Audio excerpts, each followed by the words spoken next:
Salut à tous, c'est Pangdosh et bienvenue sur cette vidéo qui aujourd'hui va parler d'intelligence et d'un article que j'ai trouvé intéressant dans Psychology Today qui s'appelle Naître intelligent ou naître intelligemment. La vérité sur l'intelligence et l'effort. Donc ça regroupe deux éléments que je trouve intéressants, encore que la notion d'intelligence étant tellement complexe parfois à définir hormis par le QI que c'est un sujet qui m'intéresse mais sans forcément être dans une notion quantitative, mais essayer de capter ce qu'on pourrait nommer l'intelligence, cette notion de nature-culture vis-à-vis de l'intelligence, je trouvais aussi intéressante, et surtout l'effort.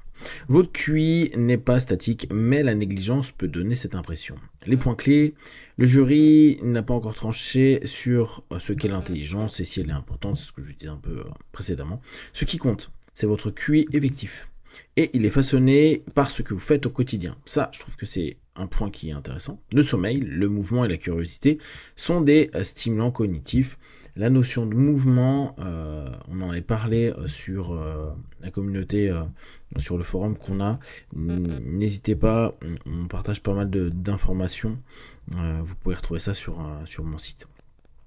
Vous pouvez reprogrammer votre façon de penser en entrelaçant, en fragmentant et en utilisant des palais de mémoire. Bon, ça c'est assez classique. Je pense que pour ceux qui regardaient même des séries comme Le Mentaliste à l'époque, ils l'avaient complètement expliqué.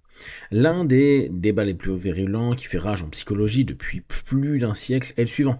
Qu'est-ce que l'intelligence exactement et d'où vient-elle ? Malgré des décennies de colloques, de méta-analyses, de campagnes idéologiques opposées, nous ne sommes toujours pas plus prêt à décortiquer comment le jet de Spearman, une mesure d'intelligence générale, ou même de nous mettre d'accord sur le fait qu'il s'agisse d'une construction significative pour commencer. La vérité que je dois partager n'est pas une percée décisive. Il s'agit plutôt d'une vérité plus profonde et transformatrice sur le QI lui-même. L'origine de l'intelligence importe moins que ce que nous en faisons.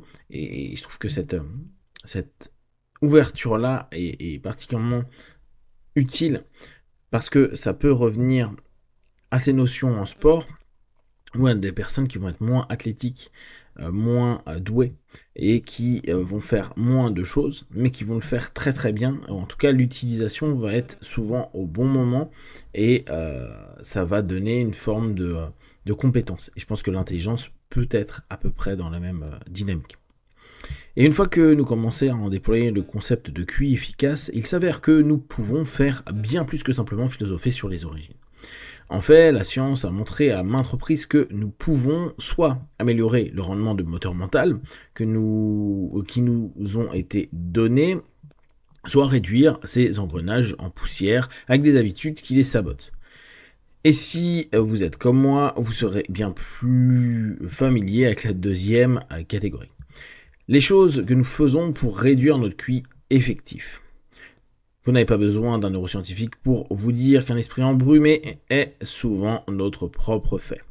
La brume qui suit une bouteille de vin bien appréciée ou la torpeur temporaire dont nous nous infligeons à cause de 4 heures de sommeil ne nous placeront pas exactement sur le territoire des lauréats du prix Nobel de demain.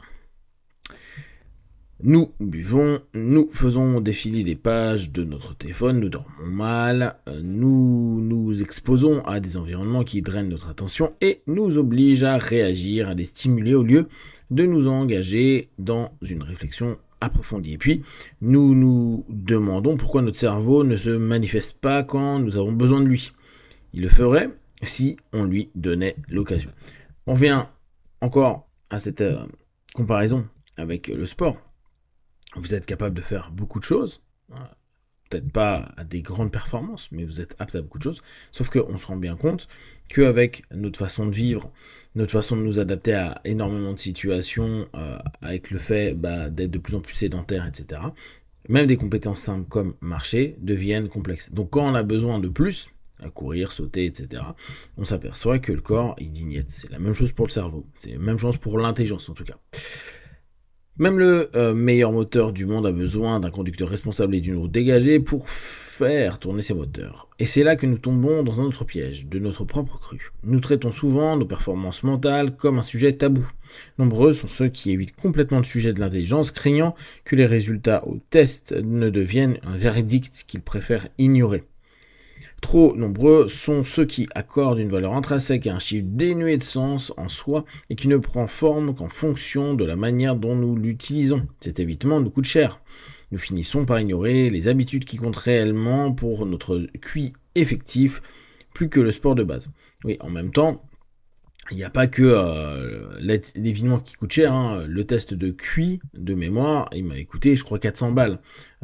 Donc du coup, même si on le trouve à 200 ou 300 balles, ça fait quand même un investissement pour un chiffre qu'on va pas forcément savoir très bien exploiter. Et même si on a un petit feedback par rapport aux différentes formes d'intelligence qu'on peut avoir, en tout cas une exploitation à un moment donné, c'est quand même pas quelque chose qui va changer énormément la vie des personnes qui sont au courant de comment fonctionne leur cerveau au travers du QI. Pensez au cycle d'exploration de Leonardo de Vinci, qu'il a appris dans l'atelier de Verrocchio, où il passait d'un médium à l'autre, interrompait ce qui ne fonctionnait pas, renforçait ce qui résonnait. C'était un génie, certes, mais des millions d'autres l'étaient aussi. Eux qui n'avaient jamais peint ne serait-ce que le côté d'une grotte avec leurs empreintes de paume. L'apprentissage ne se fait pas sans intention et personne n'atteint un niveau de performance supérieur par hasard. Là, je trouve que c'est intéressant cette notion d'intention. Quand on met en place quelque chose, et on peut recroiser avec le self-talk dont on parlait il y a 2 jours, c'est à notre self-talk aussi, c'est à nous d'aller un peu nous imposer, nous motiver, nous coacher, nous diriger pour dire, bon, je mets une intention en place. Et c'est pas juste, je l'ai dans ma tête, c'est je mets une intention, je mets une action. Intention, action, intention, action. Un autre piège dans lequel nous tombons est celui tendu par des institutions censées faire l'inverse. Trop souvent les élèves quittent l'école convaincus de leur manque d'intelligence, alors qu'en réalité ils évoluent simplement dans un système qui ne les a pas fait s'épanouir pleinement à une époque où leurs moteurs mentaux aspiraient à se nourrir de quelque chose de totalement différent de la simple alimentation épistémologique. Alors ça on le sait. Maintenant parfois on est un petit peu trop dans l'abus inverse où on veut suradapter à certains élèves qui eux n'ont pas l'intention. Donc c'est complexe parce que le généralisme va tuer plein de gens parce qu'ils vont pas avoir l'intelligence qui est adaptée à ça.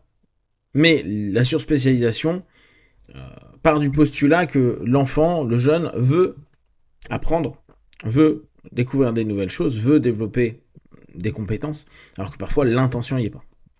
Remettre en question ces croyances profondément ancrées pourrait être peut-être difficile, mais l'effort en vaut la peine. Donc on revient sur cette notion intention qui va amener un effort. Car même si vous ne pouvez pas changer de matériel, vous pouvez toujours mettre à niveau le logiciel. Les habitudes qui vous aident réellement à devenir plus intelligent. N'oubliez pas que peu importe que les habitudes ci-dessous augmentent ou diminuent le score de Spearman, ce qui compte, c'est que des recherches ont montré qu'elles améliorent sensiblement les performances. Si vous souhaitez vraiment améliorer vos performances, vous devez vous intéresser tout autant aux habitudes qui les favorisent. Tout d'abord, nous savons qu'apprendre n'est pas un effort brutal. Il est plus efficace lorsque nous intercalons nos apprentissages en mélangeant les matières et en nous testant régulièrement. Ça, je crois qu'on en avait parlé il y a pas mal de temps et c'était pareil, c'était un article que j'avais lu. C'est plus exigeant, certes, mais comme pour la muscu, c'est cet effort qui fait grandir le cerveau. Et désolé, accro au podcast, des recherches récentes menées par Oui et Godefroy ont montré que la lecture est plus efficace que l'écoute pour la rétention, ce qui n'est pas si surprenant si vous avez suivi les traces de la facilité avec laquelle le processus d'apprentissage se traduit souvent par un déficit de résultats. Ça aussi on l'avait vu, hein. Et cette notion de lecture est vraiment particulièrement importante. Pensez, prenez du temps à lire. Vous pouvez écouter autant de podcasts que vous voulez. La plupart du temps, la mémorisation de ces derniers sera très peu marquant. Donc c'est hyper sympa dans l'instant. On a l'impression d'apprendre des choses. Et après, c'est ouais, j'ai entendu dire, mais alors je sais plus vraiment quoi. Mais ça ressemblait à peu près à ceci. Alors que la lecture, par sa difficulté, peut permettre une meilleure mémorisation ou en tout cas une meilleure compréhension, ce qui permet après d'utiliser des concepts plutôt que simplement des faits et répéter, faire un petit peu le perroquet à ce moment-là.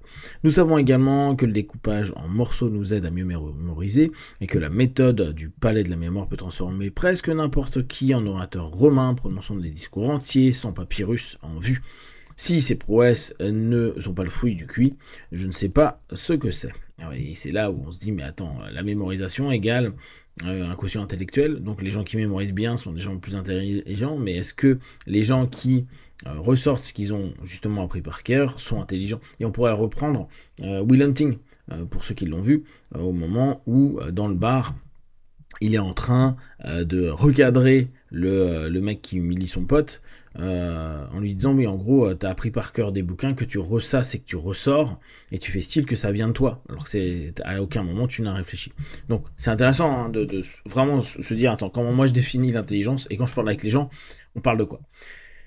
Pour bien saisir la dualité cerveau-corps, nous savons aussi que le mouvement aiguise nos capacités cognitives. Kim et ses collègues n'ont pas vraiment enterré le sujet dans leur article de 2012. L'exercice physique augmente la taille de l'hippocampe et améliore la mémoire. Et de nombreuses études ultérieures ont montré comment l'activité aérobique peut améliorer les fonctions exécutives. En fait, chez les personnes âgées, une mobilité régulière est directement liée à de meilleures performances cognitives et un risque de moindre démence.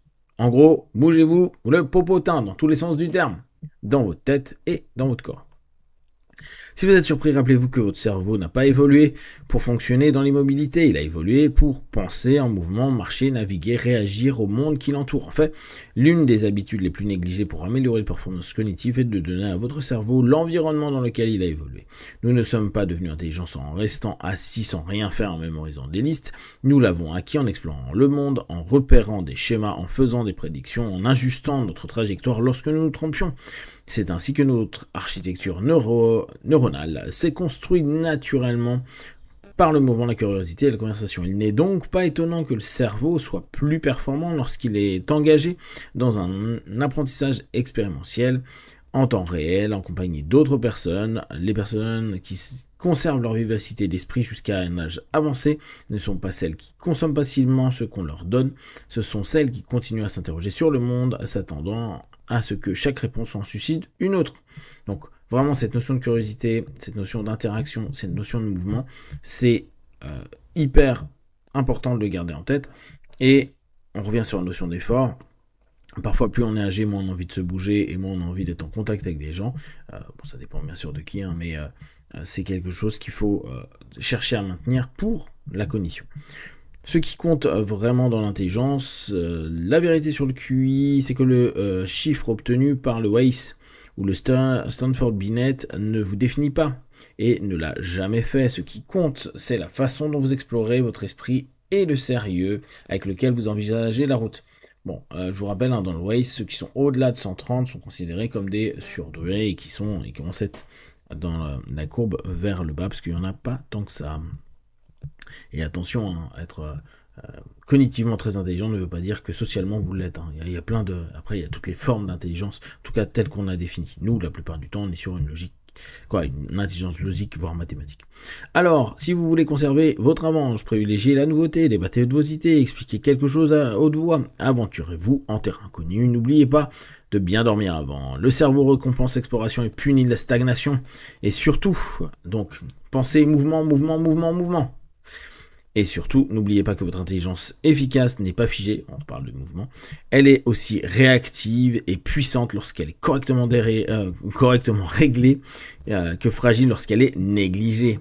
Comme pour la plupart des choses dans la vie, on finit toujours par succomber à ses habitudes et la vérité concernant le QI, c'est que nous avons bien plus de contrôle sur la façon dont il se manifeste dans nos vies que la plupart des gens n'ose l'imaginer. Je trouve l'article très sympa. N'hésitez pas à partager vos feedbacks sur ce sujet-là. Si vous avez des questions et des remarques, vous les partagez également sur Facebook, YouTube.